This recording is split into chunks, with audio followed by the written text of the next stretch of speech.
السلام علیکم، کیسے ہیں آپ سب؟ امید کرتا ہوں خیریت سے ہوں گے۔ تو آج ہم دیکھتے ہیں کہ میکرو ورکر جس پہ ہم فری لانسنگ ویب سائٹ ہے جس پہ ہم کام کر کے ارننگ کر سکتے ہیں، تو اس کا ہم نے بنانا ہے اکاؤنٹ۔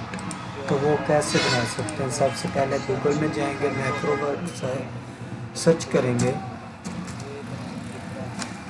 میکرو ورکر سرچ کیا، یہ پہلے والی ویب سائٹ میکرو ورکر کی ہے، تو اگر میکرو ورکر کی ویب سائٹ کو کر لیتے ہیں آن، تو سمپلی ہم نے کیا کیا کہ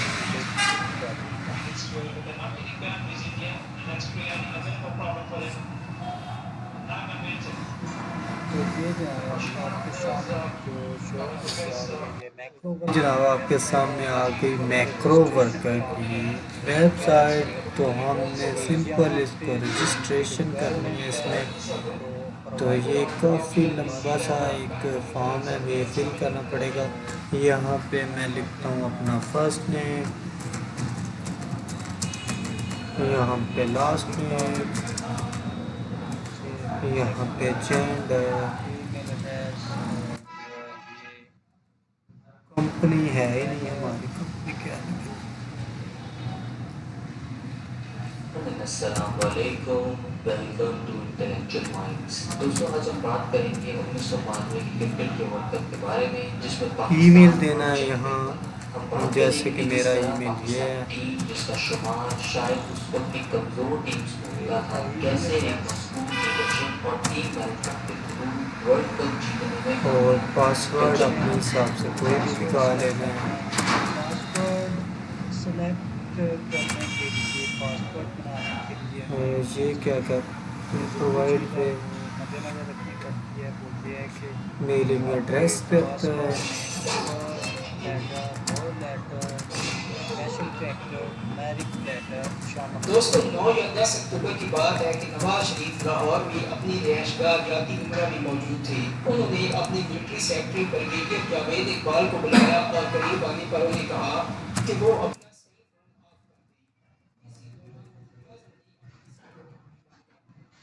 دونوں فون انہوں نے ایک ملازم کے حوالے کیے جو شریف اور ان کے ملٹری سیکرٹری ہی موجود تھے۔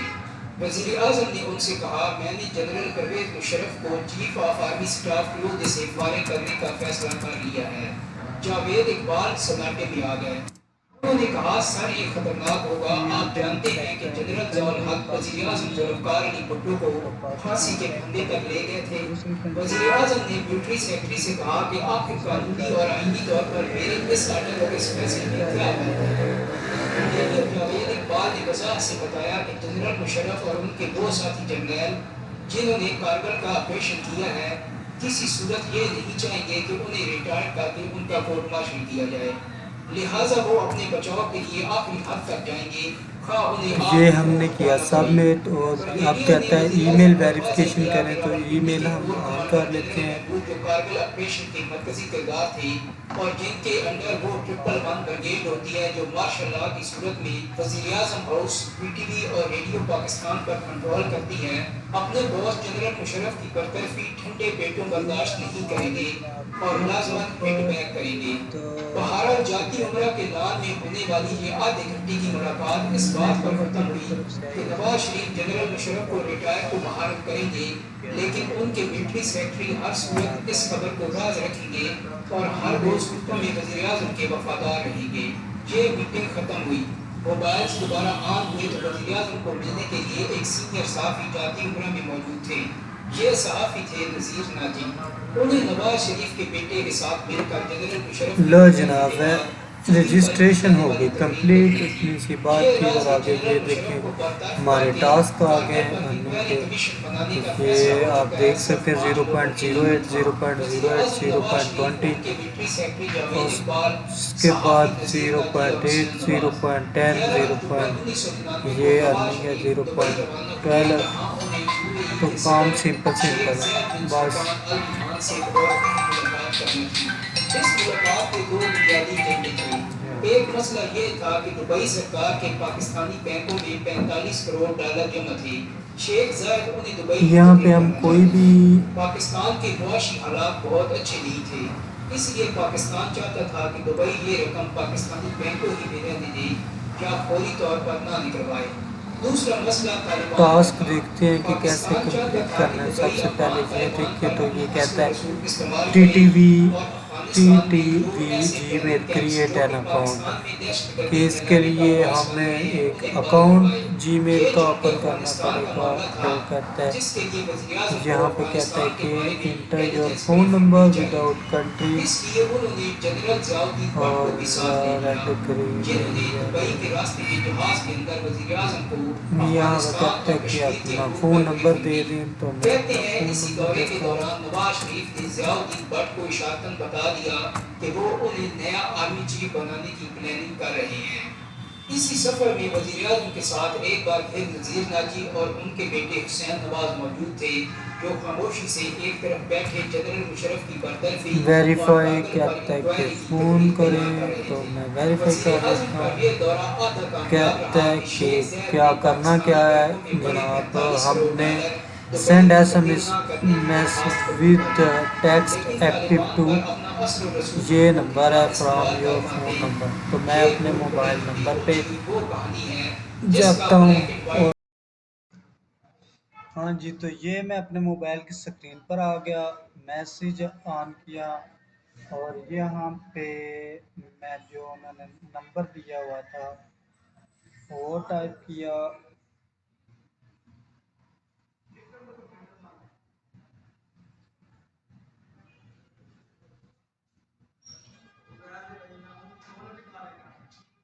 اور نیچے میں نے لکھ دیا میسیج جو ہے ایکٹیو۔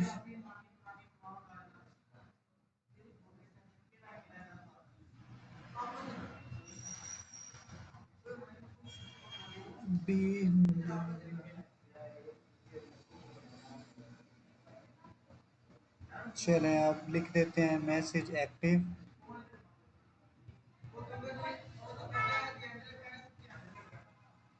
ایکٹیو لکھنے کے بعد اسے اس سم سے سینڈ کریں گے جو ہم نے سے بند کیا اور سب سے کہا آپ سب کو قرآن پر ہدف دینا ہوگا کہ اس کمرے میں جو بات ہوگی وہ اسی کمرے تک رہے گی جب تک کہ ٹی وی پر اناؤنسمنٹ نہ ہو جائے، جہاں تک کہ تم سب اپنی بیویوں سے بات نہیں کرو گے۔ اس کمرے میں سعید مہدی وہ شخص تھے جنہیں پوری بات کا نہیں پتہ تھا۔ ان کے لیے وزیر اعظم نے دوبارہ وضاحت کی کہ ہم نے آرمی چیف جنرل مشرف کو ہٹانے اور جنرل ضیاء الدین بٹ کو آرمی چیف بنانے کا فیصلہ کر لیا ہے۔ سعید مہدی کے لیے یہ ایک بم شیل تھا۔ انہوں نے پوچھا اب جواب ملا ابھی اور اسی وقت۔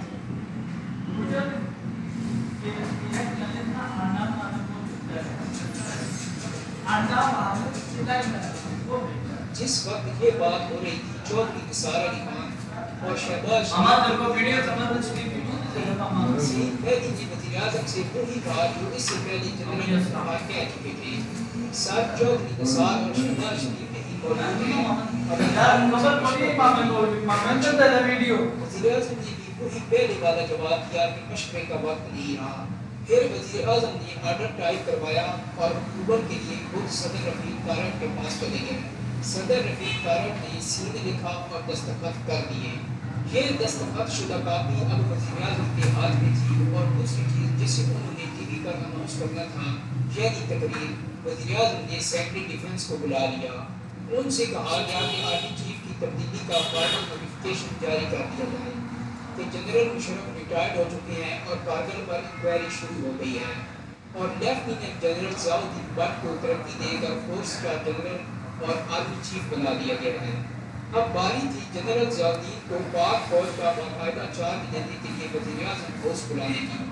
Military secretary brigadier Javed Iqbal نے جنرل ضیاء الدین کو فون کیا اور وزیر اعظم کا پیغام پہنچایا کہ وہ آپ کو یاد کر رہے ہیں۔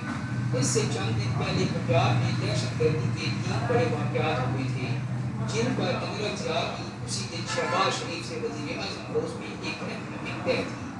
اس میٹنگ کے لیے وہ پہلے سے وزیر اعظم ہاؤس کے لیے تیار ہو رہے تھے۔ لیکن نواز شریف کا پیغام ملتے ہی وہ 6 بجے سے پہلے وزیر اعظم پوسٹ پہنچ گئے۔ ان کے ساتھ لمبے چوڑے قد کاٹ کے کوئی 80 سے 90 SST کمانڈوز تھے جن کے ہاتھ میں فوجی مشین گنز تھی۔ یہ کمانڈوز وہ تھے جنہیں افغانستان میں اسامہ بن لادن کو پکڑنے کے لیے ٹریننگ دی گئی تھی۔ وزیر اعظم نے اپنے ملٹری سیکرٹری کو بعد سے بیجز لگانے کی تقریب پر کہا۔ مختصر سی تقریب مکمل ہو گئی۔ آئینی اور قانونی طور پر پاک فوج کی اعلیٰ کمان اس طرح کی مزید بظاہر یہ اسی طرح کا ایک نارمل تبدیلی کا عمل تھا جس طرح کسی بھی اعلیٰ سطح پر سرکاری تبدیلیاں آئے روز ہوتی رہتی ہیں، لیکن یہ اتنا سادہ بھی نہیں تھا۔ وہ اس لیے جنرل مشرف اور ان کے ساتھی جرنیل اس متوقع صورتحال کی تیاری کر چکے تھے۔ یہ سادہ اس لیے بھی نہیں تھا کہ نواز